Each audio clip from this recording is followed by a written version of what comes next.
I mean, we got really awesome human beings here. We have Emily, Molly, Ford Fisher, and wow, like we just went through the 13th week of mass protest here in France. I mean, people are describing it as a civil war, as a revolution, but it's just clear that there's conflict. There's such destruction and damage happening in the streets. All of us have different experiences. We're all in different places, but today was definitely different. The situation is definitely a lot more dynamic than we could ever expect it to be. There's a lot of divide and conquer techniques going out there. There's a lot of people who are dissatisfied today. There's a lot of people who are satisfied. There's a lot of people from the far left fighting people on the far right. The same goes on the opposite way. So there's a lot to take away from today. But I mean, I just had a crazy experience where literally I didn't even know what was happening. I was literally recording pieces of flesh because of explosions that were going off here. And the fact that there's no mainstream media coverage of this, I mean, there's little tidbits of it. It's mentioned sporadically, but to be fair, when we have situations like Venezuela, when we have other protests happening that align with greater U.S. geopolitical goals, with the U.S. petrodollar, we hear about protests nonstop when it goes along with the program. This is a protest that is bringing people together, that is really questioning the real power structures. And this is something that, of course, not oddly, we know what's going on here. Very little to limited coverage. And the only real journalists who are here is pretty much Ford Fisher and Emily. And I just wanted to kind of go around, bring the camera around. Let me bring this over here and then get their point of views on what their bigger takeaways were from today, because we all have different experiences and they don't go along with the same preconceived understanding and notions of this that are just easily defined. So I'm gonna Emily go off first. She did really good stuff today, really awesome videos, dealt with a lot of crap just like all of us did. But yeah, Emily, just how was your day and what's your biggest kind of takeaway and understanding from the Yellow Vest movement? My day was a little rough, as both of ours were. It started off pretty nice, actually. Like, really happy, high spirits. Everyone was kind of laughing, singing, like having fun. Then the march started, and things sort of escalated from there. I did notice the police, while trying to improve their optics, did not do much to improve their tactics. In fact, I think they made a lot of really dangerous moves today, between almost creating a stampede when they first started deploying pepper spray and tear gas, during the march at least. Almost created a stampede because everyone had to turn around in this very narrow roadway, and then like people couldn't see, so everyone's just rushing forward. And the people at the very back, which there were thousands, tens of thousands of people, I would imagine, nobody had the room to move, so everyone was just being pushed up into each other, which was pretty dangerous. And then as time went on, we saw more injuries. We saw, like you said before, somebody's hand get blown off. I didn't see any water cannons today, which made me really happy. No rubber bullets, to my knowledge. We did see some flashbangs, but mostly tear gas, I would say. Yeah, I mean, we got shot with the water cannons last time we were here. We were here, what, brutal. 2 weeks ago? Brutal, absolutely horrible to go through. But you're right. You're bringing up a lot of good, important points here, because other than the other weeks, this week was kind of different because the police weren't the ones instigating the violence. There was a section of protesters that were instigating the violence. There was a lot of explosions. There was a lot of just crazy footage. Ford shot this incredible footage of just these barricades being thrown at police cars as the police officers are inside. Yeah, so there were these kind of construction barricades, and a group of probably about 24 of the more radical and more on the left Yellow Vests basically went in this one direction. I think that they kind of went the wrong way. They kind of went the opposite way of the crowd, and they ended up kind of turning back, but not without taking a quick break to throw metal barricades at a police car that was occupied by 2 police officers. And this was something that I've covered tons of American protests, including conflict with the police, but I have never seen something like that. Just straight up throwing metal barricades at the cops, who basically their entire tactic was really about kind of retaliating and getting away, but not about making arrests. I saw very few arrests given the amount of violence. So in that particular instance, they were throwing these barricades at the cops, and the cops got out for a second just to shoot them with the pepper spray. But then they got back into the car and just gunned it in reverse. So it was just about the retreat. Whereas I'm sure that they could get the equivalent of a felony charge out of it. I mean, they could have arrested them. That basically didn't seem to be their goal for today. Maybe because it's impossible, maybe because they didn't want to.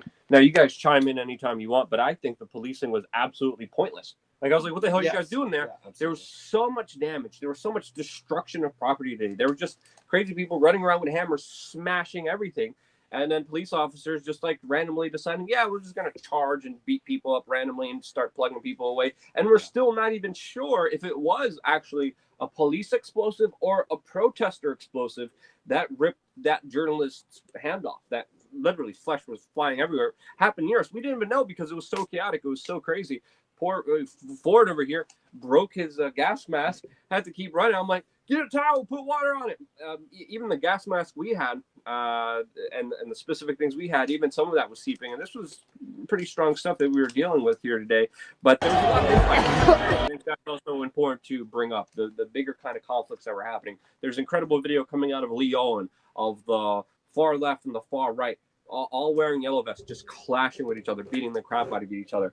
There was a lot of tension with people that I talked to. A lot of people, by the way, also just came up to me, mainly because of the sign. Some recognized the work that I do on the ground and complimented me. A lot of people didn't want to talk because of the kind of persecution that's happening here. A lot of people were afraid to make comments. There's another case developing here where we're hearing that 3 people who worked for Amazon were actually fired for voicing support on Twitter for the Yellow Vest movement. So that's another aspect of this that has led a lot of people try to be quiet. There was another person next to me trying to be like, you're BMTV. You're BMTV. I'm like, whoa. We've been documenting how BMTV, which is their CNN over here, has been getting their ass kicked and being shooed away and thrown away from the protests. And there was a lot of pushback today. I don't know if you guys want to get into it, but a lot of people being like, hey, no, don't film, get away from us. And it was more violent, more damage than I have seen it before. And me and Emily were here 3 times already. Yeah, I'll echo your points. It was really hard to get people to speak on camera. I've learned a little French since our last trip, so I would approach people and mostly speak in French, and at least my limited French, and ask if they'd want to speak. And speak was fine, but speak on camera was a totally different thing for them. And they were happy to speak to me without the camera rolling, but as soon as I asked, can I film? They're like, no, not on camera. Yeah, babe, a lot of the interviews you also see during the live stream is I asked everyone, even people who came up running to me like, oh man, I love your work, I love the video you do. I'm like, okay, can I? No, don't want to be on camera. And yeah, between that and I did notice this week particularly a lot more hostility towards journalists in general. And before it was mostly just mainstream journalists, but I did have somebody come up and push me. So I saw somebody swat Ford's camera. And yeah, it's really disheartening to see that kind of behavior. But a lot of that is because people are, doing vandalism, and it's the kind of stuff you don't want to be seen on camera doing, even if their faces are covered. Just smashing police cars with railings. I mean, it comes with the territory. But I really got to commend these 2 guys. They really did incredible work. They're editing the videos right now as we're talking. That's why they're on their computer. I'm on my computer trying to edit my video footage I was going to add that there was a period of time for about 15 or 20 minutes that I was walking, and there was at least every 20 seconds something being smashed or set on fire, usually bricks through windows, that kind of thing, that I kept my camera down and visibly off.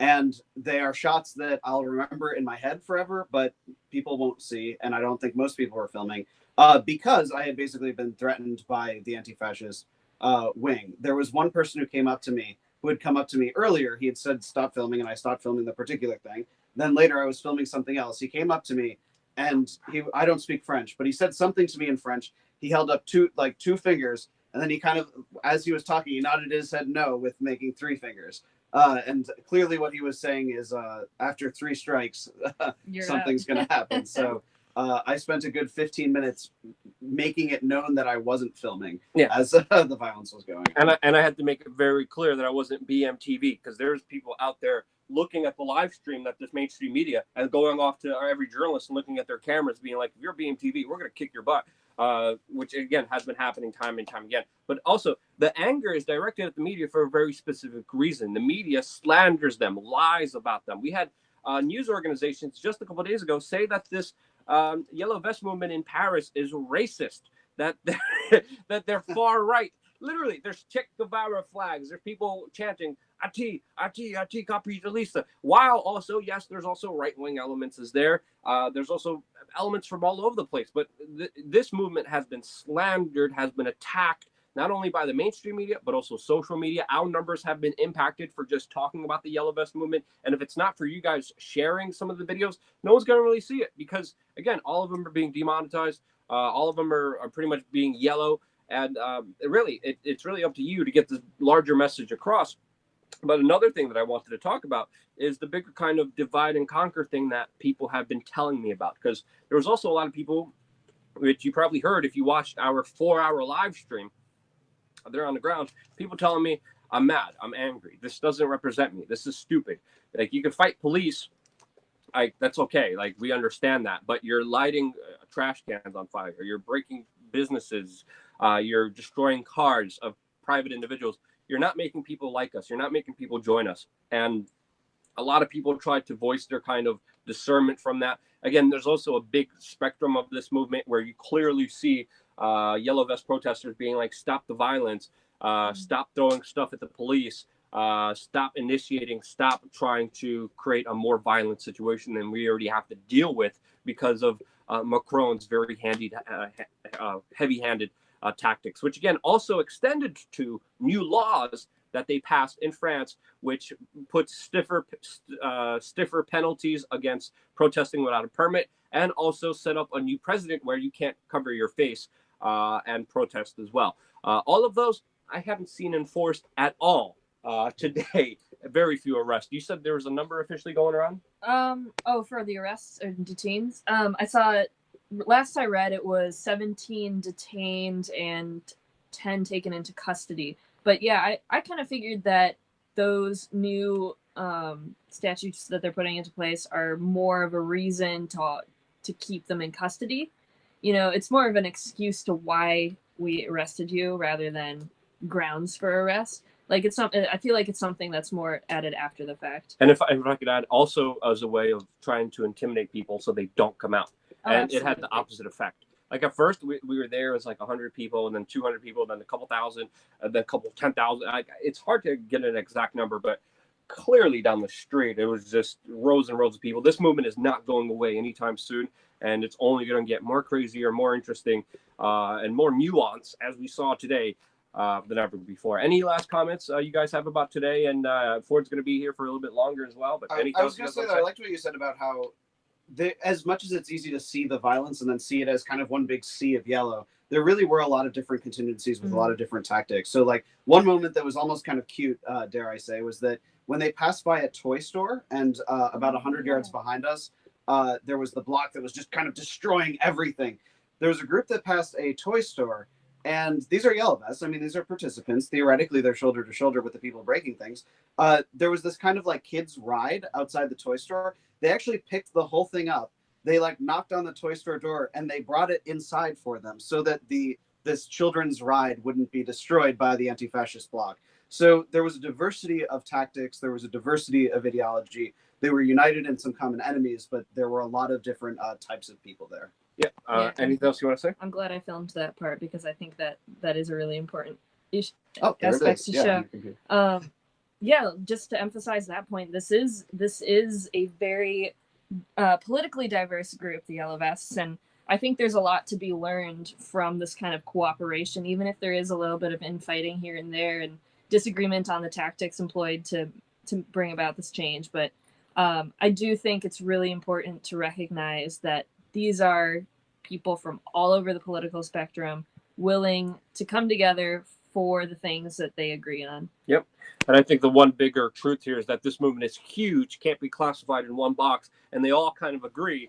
The bankster Macron has to go. That's kind of one unifying message. But again, absolutely incredible, crazy day. You guys were a part of it, 4-hour live stream. Also want to commend Ford and Emily. Their links to their accounts will be in the description of this video. Please check them out and support them, because just like I am, these are independent journalists out here doing the work on the ground, without any boss, without any corporation, without any government telling them what to do.